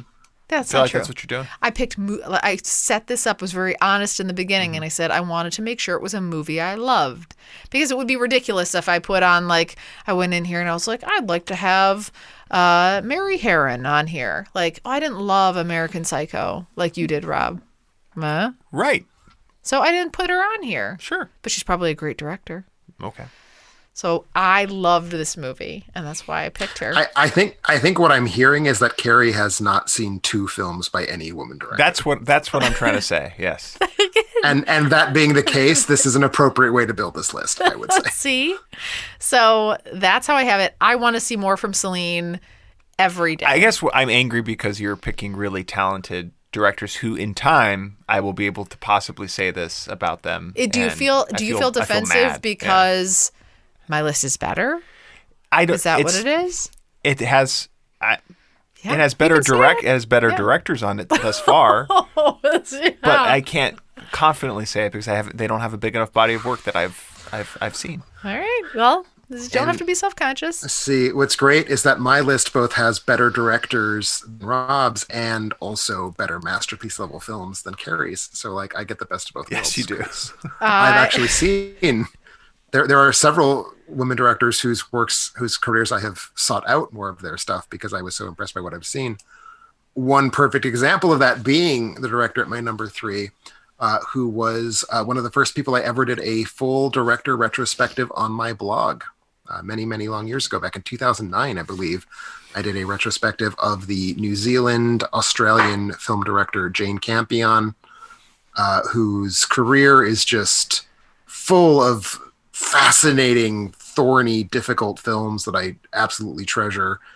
Sweetie, her first theatrical feature, which is this remarkable family drama that's sort of funny but scary and kind of sad and horrifying.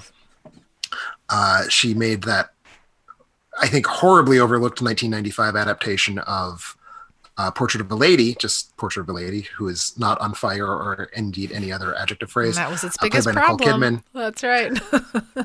That's one of her films. Bright Star, her very, very beautiful story from 2009 about poets in love. Recently had a fairly substantial hit with the TV miniseries Top of the Lake, and I don't think she did the entirety of the sequel miniseries, but I think she did at least a couple episodes of the sequel. Oh, she did In the Cut. She did In the Cut, which is, I think, probably her most disliked film, but still one that I think is absolutely worth seeing. A really, really just interesting, difficult, strange serial killer drama. I'm trying to think of what some of the other ones that she's done before I get to the big one, because there's a big one. Because so far, I don't know what you're talking about, so I hope the big one is something I've heard of. Which made her, if I'm not mistaken, the second woman to ever receive an Oscar nomination for Best Director, and I believe also the first woman to ever direct a film that won the Palme d'Or at Cannes, which would be 1993's The Piano. Oh, I have heard of that one, yeah. Yeah, Holly Hunter as a mute Scottish woman who goes to New Zealand with her beloved piano and her daughter, played by Anna Paquin, to become the wife of Sam Neill, and in the process, discovering that Sam Neill is kind of chilly and unlikable, but there's this Harvey Keitel fella that's much more fascinating and interesting. One of the great movies. Like, if our recent episode had been our top 5 of the 90s rather than our bottom 5 of the 90s, this would probably have been on that list for me. Wow. Is this a movie I would like? I will say yes All right. to that. I also have not seen. Yeah, I haven't I know. seen. You get to see Harvey Keitel's penis. Does that excite you? And that's why I get confused with the pianist, because you see penises in both piano-based movies, and I always forget. I always mix up the two. It's both. It's Yes. both. So this is the piano. It is Yeah. the title subject of Jane Campion's film. But again, first among a series of masterpieces for me. This is very much like, I think The Piano is her best film. It's certainly her best known film. There is not a single Jane Campion film I don't like. Like, I think every one of them is at least interesting. A few of them are straight up masterpieces. Sweetie, I think, is almost as good as this. Like another 5-star amazing film. And actually, Sweetie, I'm almost tempted to say you guys might like better because it's more digestible and smaller scale. It's also meaner, though, and I know, Carrie, you don't like mean movies, but It depends. you know, I like Campion some kinds of mean. I think Sweetie'd be a film that you would find interesting, at least. I would push you towards that. But yeah, again, great director, never made a bad film as far as I'm concerned, and people who don't like In the Cut can just go sit on it. And she's still going, so she's still making stuff. She's still going. Her rate has slowed down.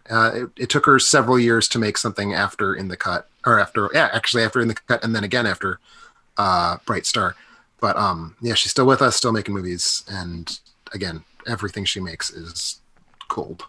Okay. I thought we were going to have so much overlap. I we're thought so not. too, and Yeah. we're not going to overlap on my number 3. It sounds like, because that's our controversial one from the get go, and that's the Wachowskis. Yeah. Yep, I got it. It has. They have one of my I expected it to be your number 1, to be honest. So of all time on the list. So we're second favorite movie of all time in the Matrix. I was not. Oh, you Go ahead. stepped on my joke. I was going to make a joke before you said The Matrix, but you stepped on it. Sorry. That's okay. That's okay. I know a lot of people are actually more fond of the Wachowskis for Bound, which I believe, Tim, you said Jupiter Ascending is your favorite, huh? So Bound, I think, is their best film. Jupiter Ascending is my favorite of their films. Got it. Yep. And I'd probably, but I would put The Matrix above that. But I really enjoy Bound, and I actually also like, as silly as it is, I like Jupiter Ascending. I haven't been able to get into Speed Racer, which I know on a second viewing, Tim, that you like. I turned around on that film so hard on a second viewing. Yeah, I went from hating it to adoring it. I might need to do a second look at that as well too. And then Cloud Atlas, I've just never taken a chance. People were skewered it out of the gate, so I never jumped on that. And I feel like Cloud Atlas is a beautiful disaster. Huh. It just Made my seems, top 100 of the decade. it's long too, right? of the decade. It's super long. Okay. Halle Berry and Tom Hanks. So what movie did you pick that they did? I did The Matrix. I know. Yeah.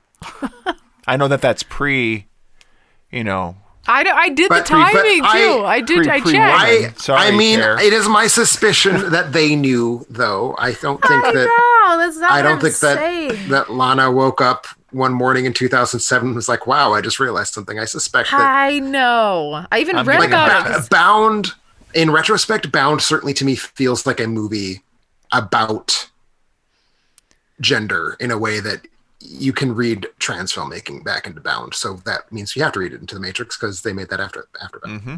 Wait, Bound was first? Bound was the Bound is the first movie. 1995. Oh, it is. that right? Okay. Something like that. And do they always work together? For the most part? I forget which one is which. I think Lily has taken a step back from filmmaking to deal with personal issues. Uh-huh. So Lana has started working alone recently. Okay. All right. Yeah, I think they're back together for Matrix. Matrix 4 is coming. Oh, it is. Mm-hmm. Actually, I think just Matrix Lana? might be. I think Matrix 4 might just be Lana. Okay. Yeah, it'll be interesting to see what they. Well, I what will they do, or accept what your she does with pick, that. I despite appreciate that. potentially not meeting my criteria. But it didn't matter because I'll tell you what I've got for you coming in at number 2. This one's good. This one's real good. Not only did this gal make some great movies that I've loved. Plural. Wow. Very Yeah. exciting. Yeah. So rude. I take it back. I take back all the shitty things I said. Are you speaking in the down last- to me because I'm a woman podcaster? Is that what's happening? I don't know. It feels that way, maybe. But I'm saying you have so far made it clear that you don't believe that women should direct 2 movies or that trans people exist. So I expected you to be on my side, too. well, I'm just saying I have trans friends. I believe that they should be permitted the legal standing of citizens. I'm sorry if that's a hot take on this podcast. Play it back. You gotta play it back. That's not what I said. So, what was I gonna say? I don't even remember.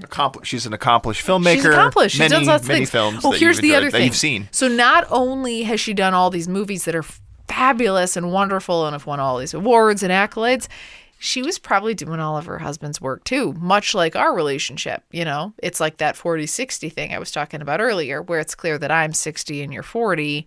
That is what was happening in her own relationship before she dumped this guy. But she still helped him out a bunch before then. Oh, I know who you're talking about. And this is where she created Lady Bird.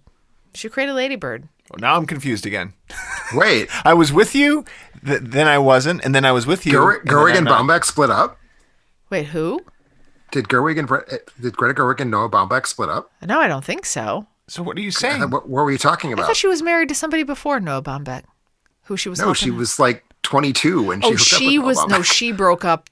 He was married. He was married to the goddess Jennifer Jason Leigh and fuck him into a coma. That's right. So did Jennifer heart. Jason Leigh also direct movies? Not to my knowledge. No, that's exactly what I was trying to say. So Greta Gerwig has also helped Noah Baumbach in his movies as well. I see what you're saying now. Worst filmmaker. Yeah, that's what I was saying. Because he did A Marriage Story, right? Mm-hmm. Yep. And some other things.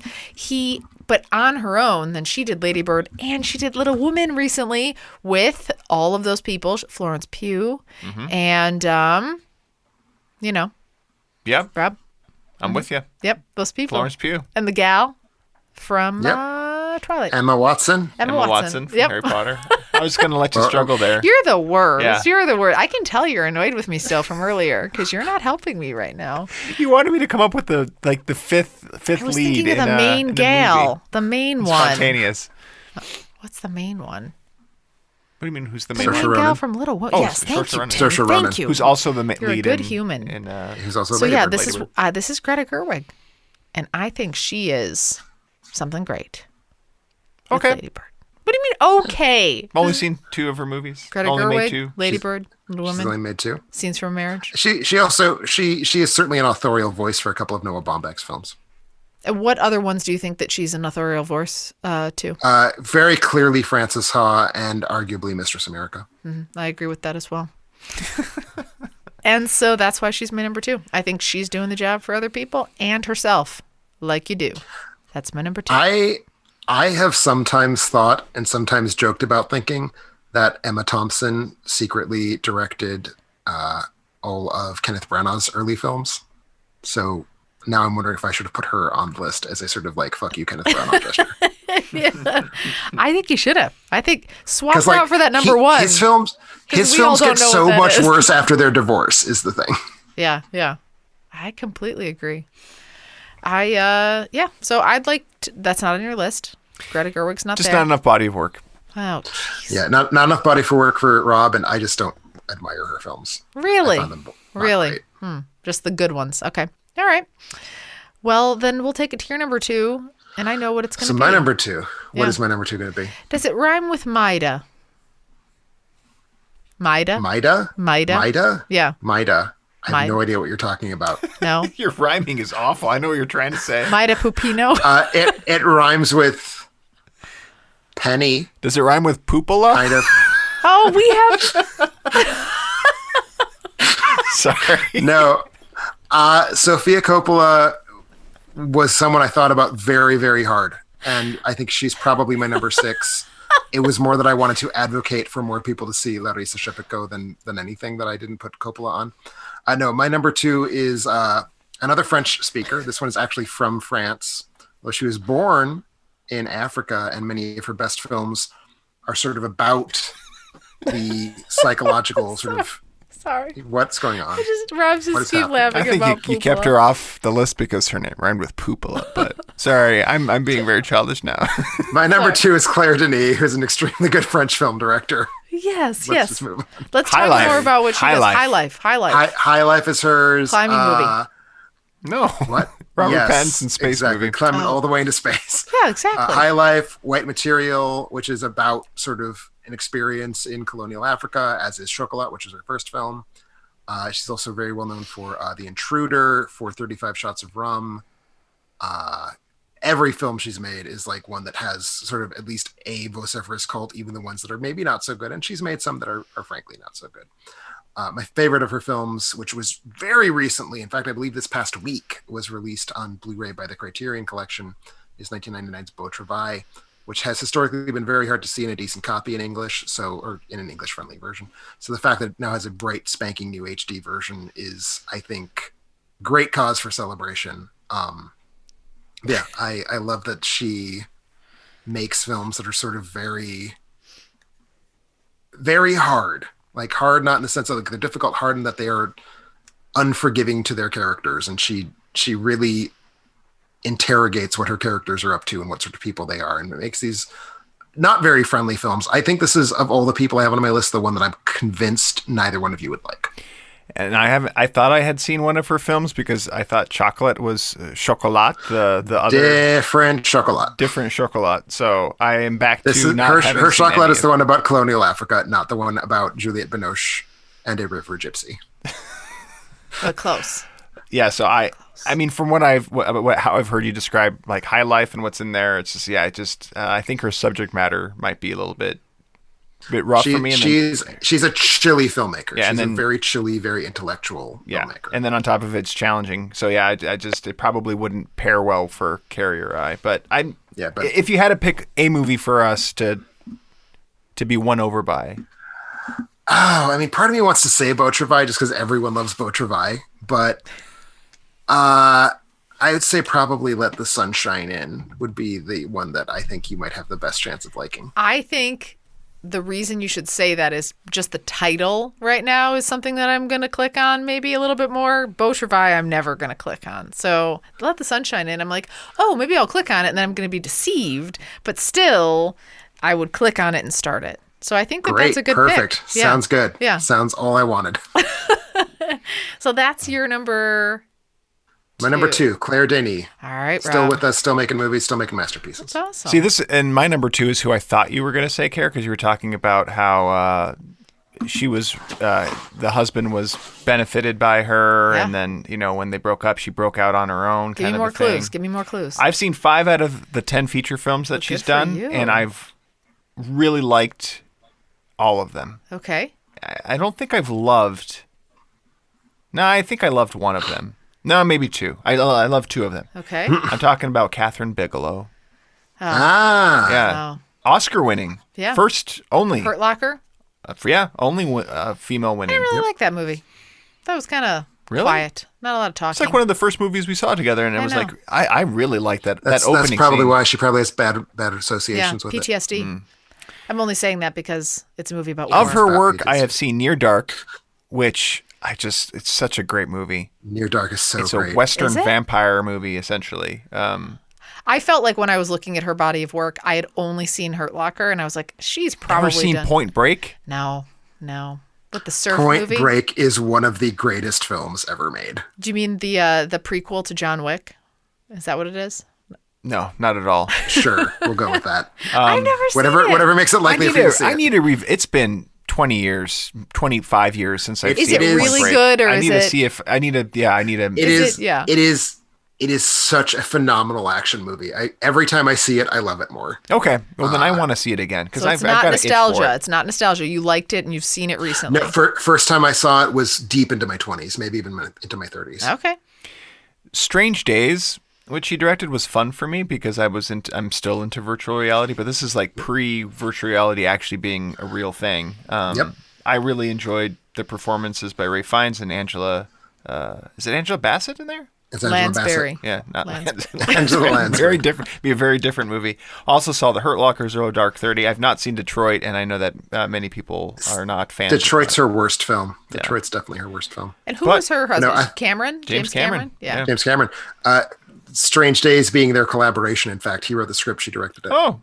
And it very much feels like the sort of crossing of their sensibilities. And I think he's they're still buds, right? Or they're friendly, it seems. Of all his ex-wives, she is the one he has the most non-toxic relationship with. Very good. I think her I like her style. She's terrific. She's very good. So obviously Oscar winning. Yeah. Do you have an Oscar winner on your? Oh no, you I wouldn't. do. Okay. I do. We're gonna if we don't line up on number one, this marriage is over. Really? I don't understand how this is not your number one. I don't know how you will have my number one as your number one, but I hope you do. All right. Because it would reaffirm that I like you. Okay. But I don't know that I do anymore. So we'll find out. Well, there can be only one reasonable choice for number one. It's not Highlander. It's not Highlander. Thumbs by her. But I should get points for that. That's not by a woman, though. I know. But my number one woman has done so many wonderful things, and she's recently passed away, which is... So is true of my number one. I know. And... Oh, wait. Her hair is a little bit different. It's nice hair. But she is so sweet, and she is so kind, and she has built and shaped some of the movies that shaped me as a person. And those are movies where you can't cry in baseball. And you know what? You can't. We are not talking about the same person. Tim, I don't know if Tim was doing a gag, or if you were setting it up to be to play it, but Tim thought you were talking about his number one. No, I know. Okay, good. Yeah. Nice. Well done. Because you know who has good hair? Penny Marshall. Does she have good hair? Is hair even remotely part of Penny Marshall's persona? She doesn't care about her hair because she's so awesome. And Penny Marshall's my number one. It is. Yeah, of course. It is. Seen I all you 7. Would forget. All 7 of her feature. Oh my gosh. Features, and it has the fact that Big and League of Their Own are on the list. I never thought this was going to be your number one. I swear, I thought really? that we weren't meant to be. No. I swear to you, I thought you would forget about her. I like to love all of her movies, and then more love. Jumping Jack Flash. She's Jumping Jack Flash. She's got Big. She's got A League of Their Own. The Preacher's Wife. I don't know about The Preacher's Wife, but I just had that on there anyway. A League of Their Own. You really do have this on there? Yeah, it's my number one. Oh. 7 of 7. I've seen all 7 of her feature length. What are the ones that I missed that you really like? I don't think you've seen Jumpin' Jack Flash. Oh, of course I have. With Whoopi Goldberg? Whoopi Goldberg and the You've guy seen from it? Crocodile Dundee? There's no Crocodile Who's Dundee the guy in the computer? And they're in there and... It's the dude from Seventh Heaven, I think, unfortunately. Oh, it is? Yeah, He looks kind of like the guy from Crocodile Dundee. Yeah. Where they're working on the computers But and it's Awakenings an is a very good movie. Oh, gosh. That I think She you passed see. in 2018, which is very upsetting to me. I love Penny Marshall, and I used to watch Laverne and Shirley, just so you know. Okay. I've On also Nick seen Knight. a lot of Renaissance Man. I don't know why I watched that many times, but it's a Danny DeVito I think movie. we all know why you did. Yeah. Why? I mean, that seems like a movie that you would watch. That's true. Yeah. Renaissance Man is a movie that I've seen parts of on cable many, many times. That's probably why. Oh. Just every time it's on cable, I tune in. Rob, you know what? My anger towards you right now, Yeah. it's melting away. I was a little worried for our marriage. Oh. I was really thinking of pulling the plug there if we didn't line up. So that's good. Oh, gosh. We- Penny Marshall. Yeah. No, but I mean it. I can't believe you have her. Good pick. Hang on. Sorry, I'm kind of sweaty still from that earlier conversation. Sorry. Well, I think we know where Tim's at. With his Oh, number I think one. the moment that we announced this topic, we know what my number one was going to be. Tell us was about Agnès your number Varda. one and why she also has good it's hair and is sweet. Agnès. She is very sweet. Her films are built out of a fascination with humans and a love of humans, and she makes documentaries, she makes narrative features, but they all come from the same place of just let's just see how people behave, and let's not judge them, let's celebrate them for being who they are, no matter how messy or unkempt or whatever. And her hair has 2 colors, and they are white and maroon. It's fine. It's fine. How can you not love that? Yeah. But yeah, I mean, it had to be Agnès. It could never have been anyone else. And I think if there was one thing that every one of you could predict about my list, is that this would be my number one. What's your a bullet. favorite feature film that she's done? I mean, favorite is a harder one than best. Best is CLÉO from 5 to 7, which is her very wonderful story about a woman who is waiting to hear if she's waiting on a cancer diagnosis, basically. She's had a biopsy done and she's just waiting for the results. And she wanders around Paris for 2 hours from 5 to 7. Favorite's tough because so many of her films are just so full of richness and generosity. Beaches of Agnès, which is her sort of one of her autobiographical documentaries, just fills me with a great deal of just joy. The Gleaners and I, which is a documentary from 2000.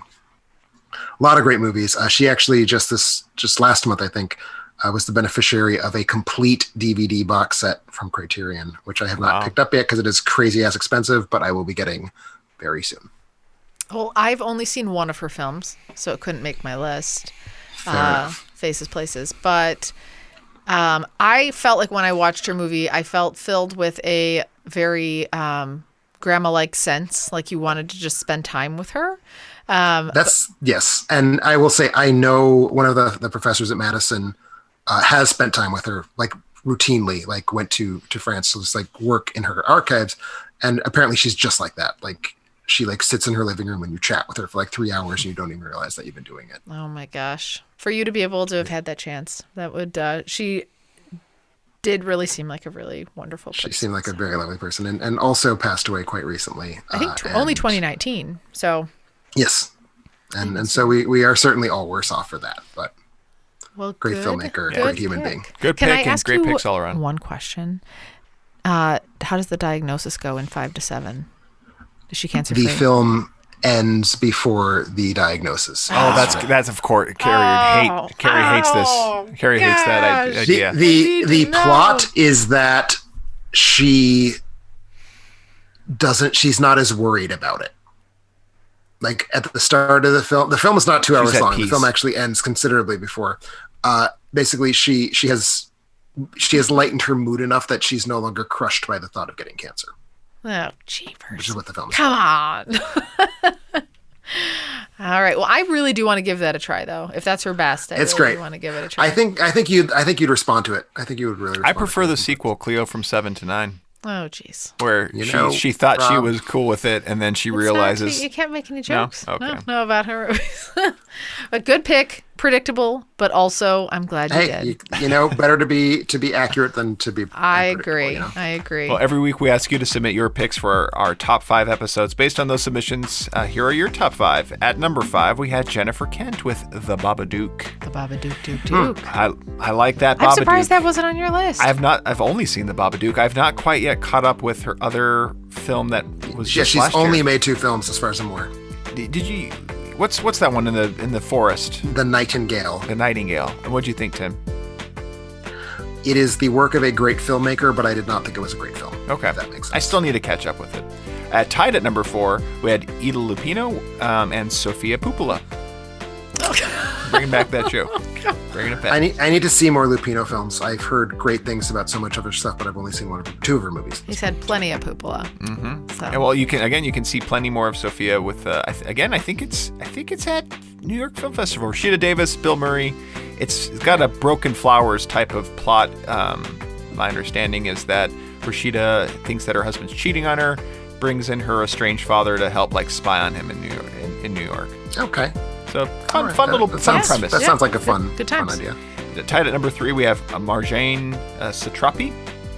Okay. Is that a name? Okay. Yes. Her big thing is Persepolis, which was adapted from her own graphic novel. I would be inclined to give the credit for that film to the graphic novel, which I think just made a really good foundation for the film. I don't know that the film itself is that good per se.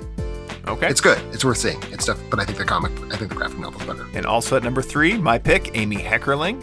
At number 2, surprising at being standing alone at number 2 is Anya Varda. Yeah. You're pronouncing it Close wrong. enough. Okay. What is it? Agnès.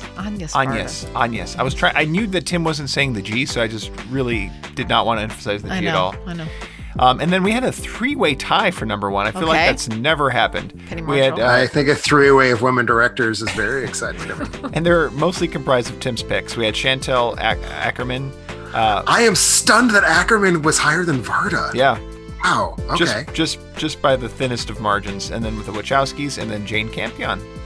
Also, a lot of people like that Campion. I am stunned that Akerman was higher than Varda and that Denis did not place. Yeah, no placement for Denis. Our winner this week is Grant Hagee, who had Amy Heckerling, Jennifer Yu Nelson. And that was the thing. It's I was trying to think of animated films but apparently that's still kind of like a boys' club a little bit for the most part. Starting to change. A little bit. Yeah. Also had Lexi, Grant Hagee had Lexi Alexander, who's done a number of things, but his favorite was Punisher Warzone, which I actually... Man, Punisher Warzone is so goddamn great. Very good.